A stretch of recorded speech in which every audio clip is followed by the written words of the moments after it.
Florida State's offense should dominate Stanford.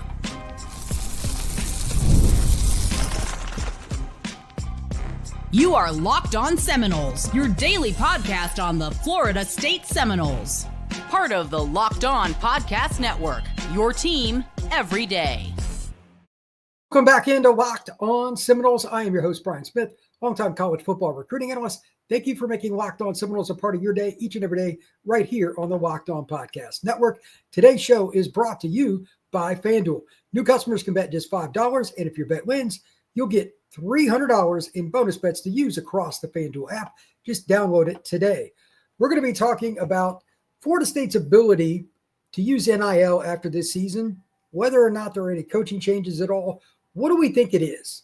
In other words, how does it match up for the long-term situation at Florida State? Not just after this season, but every year. Like, what should be the expectation? We're going to take a deep dive into that because college football is changing. Are the Noles keeping up? We're also going to talk about the matchups throughout the first part of the show. And most importantly, some of the stats will bear this out as I get to it here in just a moment. Florida State should dominate. If you take nothing else from this episode, Florida State's offense should dominate Stanford. Looking into the numbers, they're even worse than I thought. I'd seen them a little bit earlier this season, but I think their lack of depth is causing them problems. So let's not waste any time here. Let's see how just how bad they are. Start that again. Let's see just how bad Stanford really is right here. I think it's pretty obvious based on these numbers that it's up to Florida State. If they come out mentally focused, it shouldn't be that big of a deal. Stanford's defense right now, they're giving up 30.2 points per game. Nationally, and keep in mind, there are 136 teams in the FBS. They're 118th. Now, they had the awkward coaching change in the offseason. Frank Wright came in to be the interim to help out Andrew Luck, but 118th. Right away, that gives you some pause. Florida State is fifth in scoring at 44.2. They're banged up, but if Deuce Robinson is truly back, and when I mean back, not just in a helmet, going to play 10 snaps, like if he's ready to go full go, there's no reason Florida State shouldn't hang at least 35 on him. I have my doubts about whether he's really healthy, though. And that gives me an incredible amount of pause because, as I've noted already this week on Locked On Seminoles, that changes every single snap for Stanford's defense. You don't have to play as conservatively if Deuce Robinson's not on the field. They don't have anybody to hang with him, in my opinion. They do have Colin Wright's a good corner, 15 tackles. He's got a pick, a couple of pass breakups. But they don't have a true first or second round pick at corner. I don't think that Deuce would have a ton of problems with that secondary if he was healthy. I'm not buying that he's a completely healthy player, so we'll get into that a little bit more here in a minute. But speaking of the pass defense, this is worse. I mean, this is horrific. They are giving up. You ready for this? Wow. 303.7 yards per game through the air. I had to look at that twice when I wrote it down on my sheet. I'm like, whoa. Out of 136 teams, Stanford is 134. Not a good sign. Florida State, meanwhile, is 41st nationally in passing the football with 262 yards per game. Again, if Deuce is healthy, that opens it up for a lot of other people. I expect Randy Pittman to be back. I also expect Squirrel White at some point. Florida State doesn't give accurate injury reports. We all know that.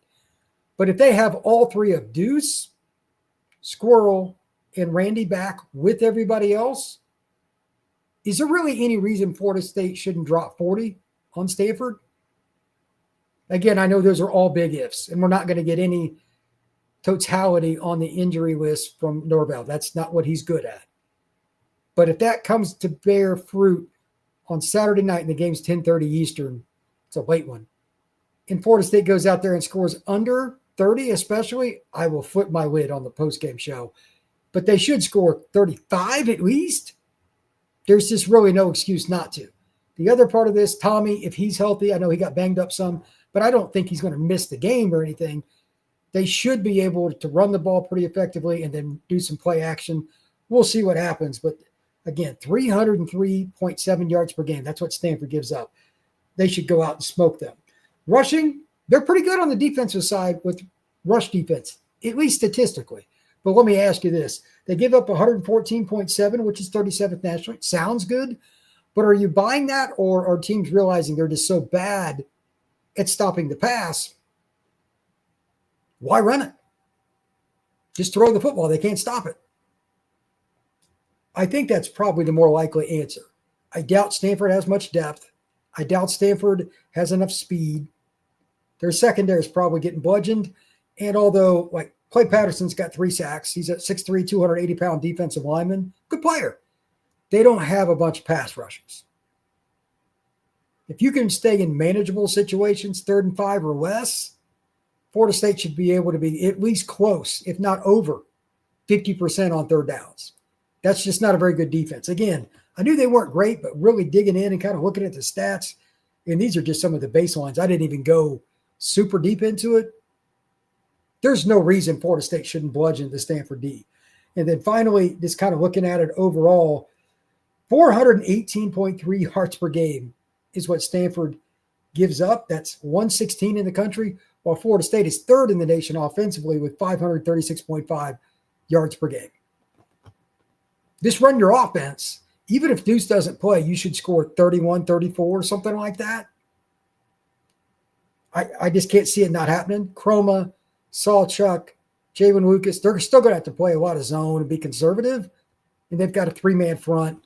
It's a little different than what most teams would be used to seeing, but Florida State sees that every day in practice, so I don't think that's going to matter. I really think that Florida State is going to come out and open up a can on them in terms of their offense with big plays. My more concerning question, are they going to be consistent? I'm going to say this on every single show this week here on Locked On Seminoles, and here it comes. Is Florida State excited about going out west and playing Stanford? I know the answer is no, but can you fight through it and give maximum effort in all the film reviews, all the practices, everything you do this week?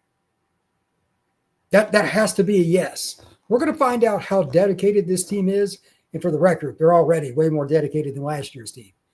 But we're going to find out how motivated they are because it's a 3-game losing streak. And nobody's going to be excited about Stanford. They stink.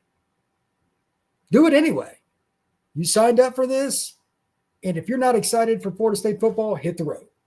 I think they're going to be, but anybody that's not, even if it's one guy, he's got to go. Florida State has really changed the culture, and it's gotten a lot better. This is a game that can challenge it, though. There can be people that, quote-unquote, fall off that log. So we're going to find out about that a little bit more. When we come back, we're going to talk a little bit more specifically about matchups, down and distances, and then we're going to get into the dicey part. My question for the end of this season, whether or not Norvell is gone, how is Florida State going to spend on NIL?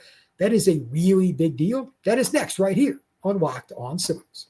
Today's show is brought to you by SupplyHouse. When the opening whistle blows on a new repair, get your crew moving forward with SupplyHouse. Order today and see parts on your doorstep tomorrow. 280,000 plumbing, HVAC, and electrical items from the most trusted brands in the business. The real-time inventory and honest lead times keep you from punting on projects, while their industry-leading customer service always has your blind side covered.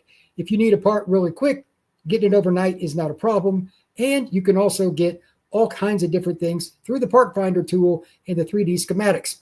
Join the free Trade Master program today and score serious perks like priority shipping, lower prices, dedicated support line, and more. Visit supplyhouse.com to sign up for free and use promo code SHCollege5 for 5% off your first order. That's supplyhouse.com. Real people and real service. We're also brought to you by our friends over at FanDuel. Right now, the NFL season, we're right in the middle of it. And FanDuel has an offer you don't want to miss. New customers can bet just $5. And if you win that first $5 bet, that's right, you can put down $5. And if it wins, you can unlock $300 in bonus bets to use across the FanDuel app. Whether you want to bet on over-unders, the Super Bowl winner, or anything else like player props and halftime scores, FanDuel has you covered. So what are you waiting for? Visit FanDuel.com to download the FanDuel app today and to get started. Thank you once again for making Locked On Seminoles a part of your day, each and every day right here on the Locked On Podcast Network. I'm Brian Smith, and thank you very much for checking in with us here on Locked On Seminoles. Please become an everydayer. Like and subscribe, share this podcast, and if you're on Apple, hit that automatic download so you get it each and every day here on Locked On Seminoles. Let's talk about a couple of matchups. I mentioned a couple of guys in the first part of the show. Clay Patterson, he's a defensive end that's a pretty good player.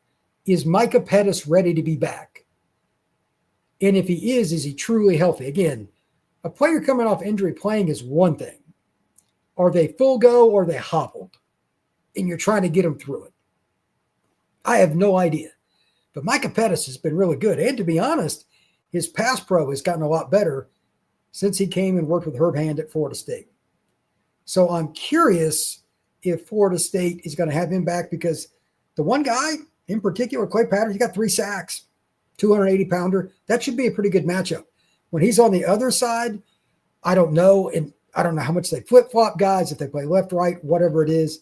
I'm not excited about going and watching a bunch of Stanford film because their defense probably make my eyes bleed. But he is somebody up front that FSU is going to have to watch. Will they double team him? Will they run away from him? Will they try to attack based on using pin and pull? There's a lot of different things I'm curious about, because the little bit that I've seen Stanford, they can play hard, but they didn't strike me as a really fast team. I have a feeling Gus is going to try to get the ball to the perimeter, make those linemen chase. Again, they're not the deepest team in the world. Linemen do not like going after screens. It's a lot of energy. Make guys like Clay Patterson go chase. And to that end, nobody really wants to chase Makai Danzy, Wayne McCoy, guys like that, Jalen Lucas. Florida State should have a huge edge there. Short passing game, and especially screens, watch out for the Noles. Secondarily, this is just bread and butter.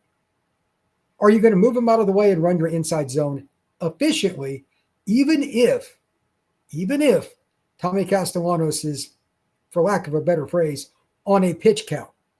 I'm going to guess that he is, because even if he was 100% healthy, and nobody is in the middle of the season, he would probably not run as much against Stanford, because you can't afford to get him hurt. But he did get banged up a little bit last week. How much does Tommy run? And is he going to be really trying to get outside the pocket and make plays on third down? I don't know. But if he does, Stanford's probably in trouble there too. I doubt they're going to be able to handle him, because hardly anybody can. Even Alabama's talented defense struggled at times with Tommy. That's something to watch. And finally, Florida State just throwing it up. Whether or not Deuce plays, and let's just say for the sake of argument, he doesn't play much. Or if he does, they double him. This still should be a game where one or, well, honestly, both of the following should happen. Will Wayne McCoy and any of the other young receivers that are just really talented, Jacob Boggs, he could definitely be a guy to watch out for. Gelsey, maybe it's Makai Danzy. They should hit a couple of plays minimum. Again, they gave up, to this point in this season, 303.7 yards per game through the air. You really going to tell me they're going to match up at all with Makai Danzy? I don't see it. They should get a couple. And on top of that, well, Wayne hasn't got one of those yet.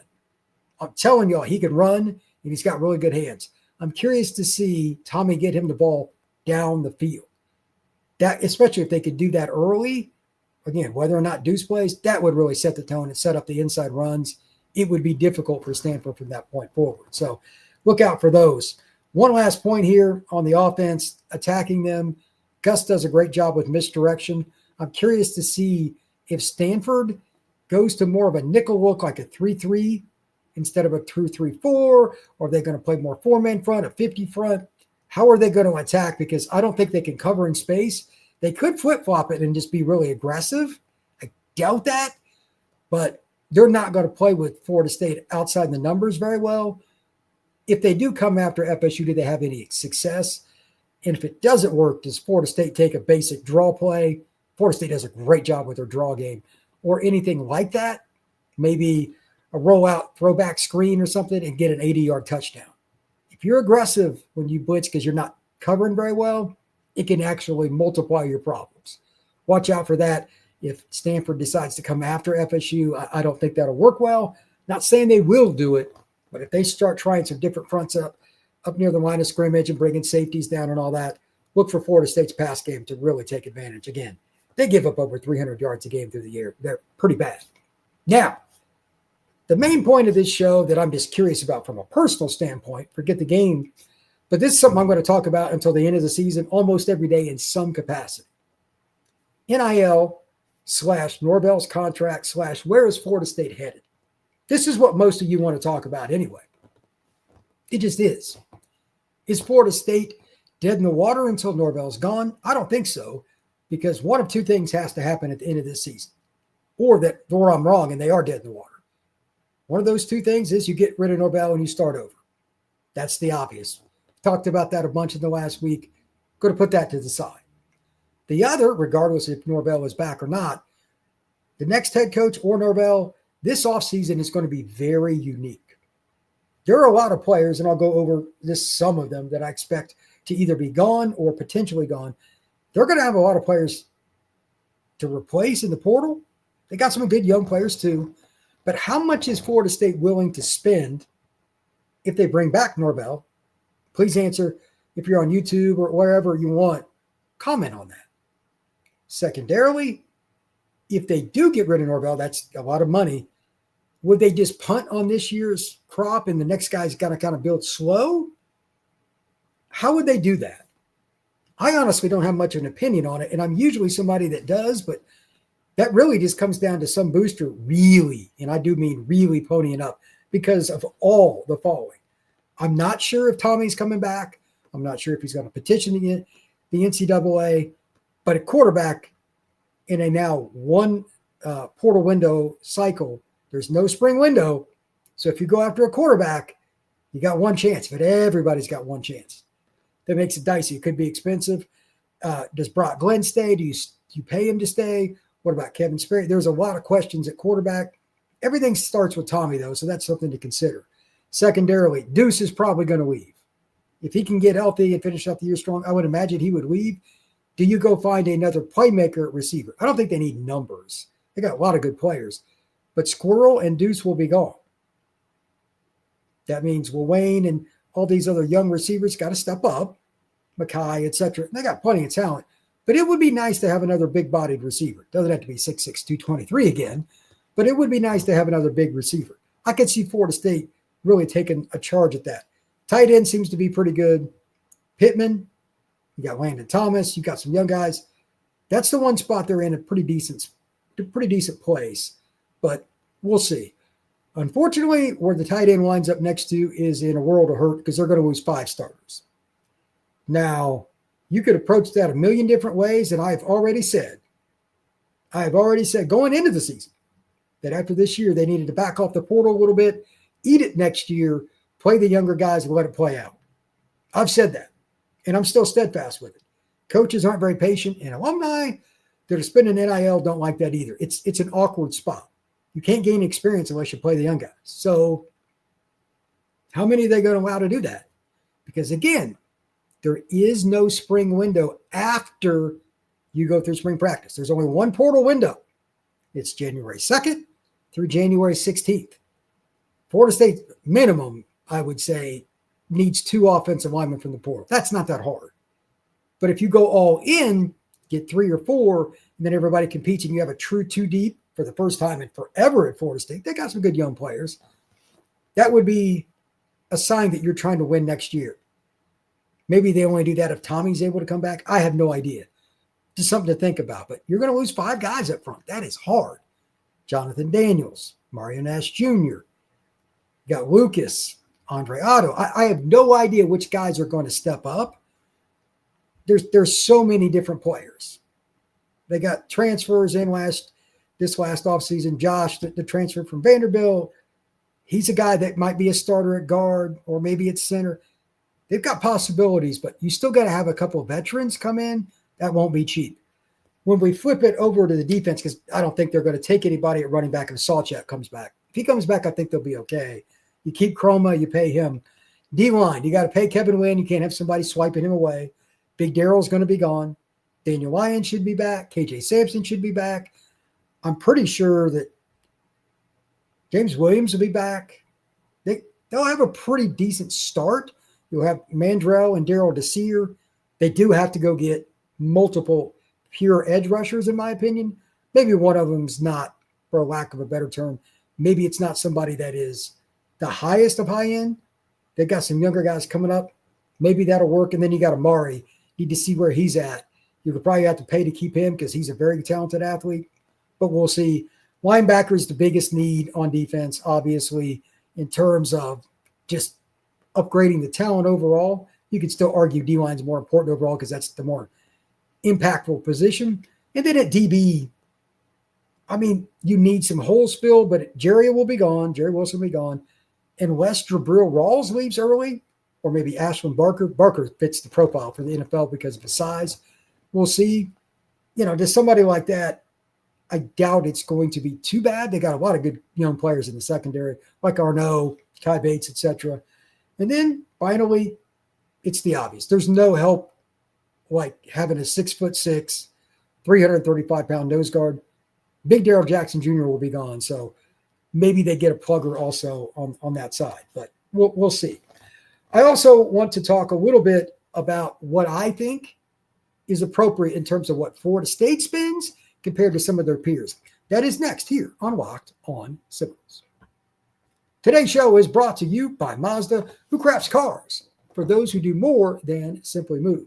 Mazda delivers confidence with every ride, and their IIHS Top Safety Pick awards they've had more than anybody else as of August of this year. From footwork to breathwork, athletes sweat all the details. Mazda brings the same intention to how we craft every model, and you can feel the Japanese craftsmanship in every detail, from the metallic accents to the available Napa leather upholstery.